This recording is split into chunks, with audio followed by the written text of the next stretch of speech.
Okay, so we spent the last two parts of this deep dive exploring Job's journey. We dissected his friend's argument and even experienced God's awe-inspiring response. Yeah. But you mentioned something earlier about a divine scorecard. Right. Time to see who passed and who failed God's theology exam. Yeah. Let's tally up the points, shall we? Yeah. What landed Job and his friends at the top of God's A-list? Well, God was clearly impressed by Job's unwavering faith. Okay. Even in agony, Job never cursed God or abandoned his belief. That kind of steadfastness, that willingness to wrestle with the divine, spoke volumes to God. So it's not about having all the answers, but about the authenticity of the struggle. Yeah. Genuine faith over flawless doctrine. Precisely. And think about that bold declaration Job made, even while questioning everything about a redeemer who would ultimately vindicate him. It sends chills down my spine. Like a spark of hope refusing to be extinguished. Exactly. That unwavering belief, even when facing seemingly contradictory evidence, highlights a profound truth. Faith isn't dependent on our circumstances or how much we understand. It's a choice we make, even when it hurts. I think that's something a lot of people can relate to. There are times when faith feels more like a struggle than a comfort. Absolutely, but that struggle itself can be a testament to the depth of our faith.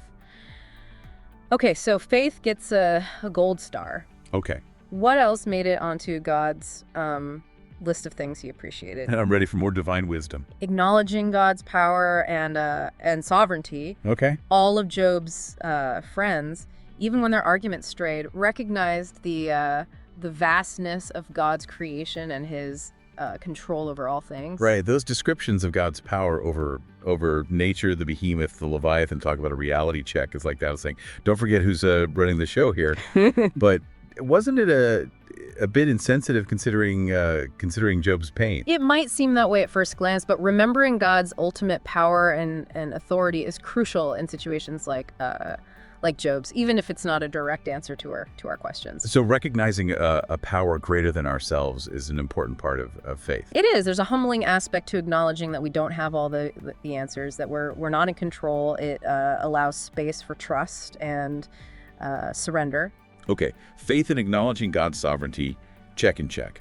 Now, for the part I'm really curious about, what arguments got a big fat F from God? What did he see as completely missing the mark? The biggest mistake by far was the friend's insistence on retributive justice. That a rigid belief that Job's suffering had to be a direct punishment for some hidden sin. They just couldn't let go of that idea, could they? Yeah. You reap what you sow. Right. Suffering proves you did something wrong. Yeah. God must have found that pretty frustrating. He did. And, it's a trap we can easily fall into ourselves, isn't it? Yeah. Trying to explain tragedy or hardship with simple cause and effect formulas.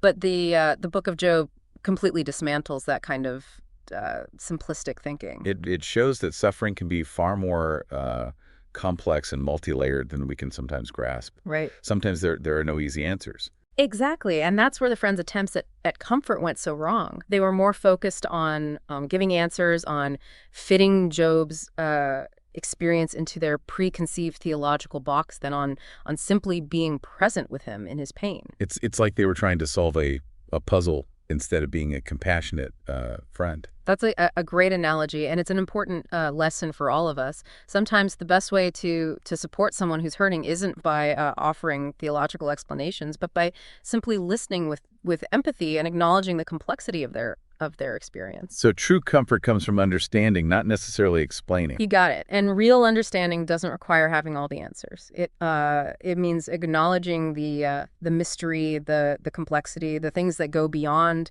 our human ability to grasp. It means being willing to sit in the unknown alongside those who are hurting without trying to force fit easy answers. We've really dug deep into the complexities of suffering and explored the different ways people try to make sense of it. Any final thoughts to leave our listeners with as we wrap up this incredible deep dive? The Book of Job doesn't give us simple solutions or tie everything up in a neat little bow. It challenges us to wrestle with difficult questions, to accept that there are things we may never fully understand. But in the end, it points us towards a God who is bigger than all our questions, bigger than our pain, and worthy of our trust, even in the midst of uncertainty.